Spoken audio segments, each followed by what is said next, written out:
नमस्कार मित्रांनो, आज आहे 1 मे 2026 महाराष्ट्र दिन आणि कामगार दिनामुळे भारतीय शेअर बाजार पूर्णपणे बंद आहे.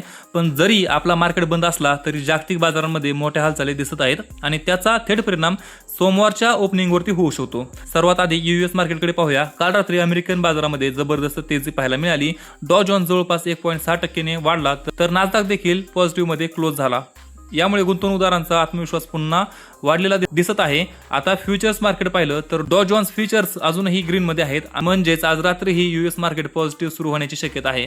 मात्र नासडॅक फ्युचर्स थोडेसे कमजोर दिसत आहेत, त्यामुळे टेक सेक्टरमध्ये अजून थोडी अनिश्चितता आहे. आता आपल्या भारतीय बाजारासाठी सर्वात महत्त्वाचं म्हणजे गिफ्ट निफ्टी. कालच्या यूएस तेजीमुळे गिफ्ट निफ्टी 24,350 पर्यंत गेला होता, पण सध्या थोडं प्रॉफिट बुकिंग होऊन तो 24,200च्या आसपास ट्रेड करत आहे. तरीही हा लेवल मागच्या क्लोजअप पेक्षा जवळपास 200 पॉईंट्सने वर आहे, म्हणजेच सोमवारसाठी संकेत अजूनही पॉझिटिव्ह आहेत.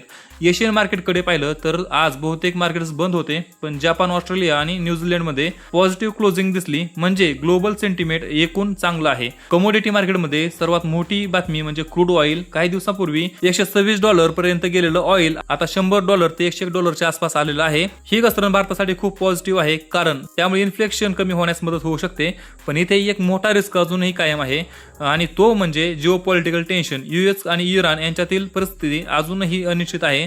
एकीकडे शांततेचे संकेत दिले जात आहे, तर पण दुसरीकडे लष्करी तयारी ही सुरू आहे, त्यामुळे कधीही मार्केटमध्ये अचानक व्हॉलिटिलिटी येऊ शकते. आता टेक्निकल दृष्टिकोनातून पाहिलं तर काही तज्ञांच्या मते निफ्टीसाठी 23,700चा महत्त्वाचा सपोर्ट आहे. जर हा लेव्हल टिकला तर पुढच्या आठवड्यामध्ये पुन्हा तेजी पाहायला मिळू शकते.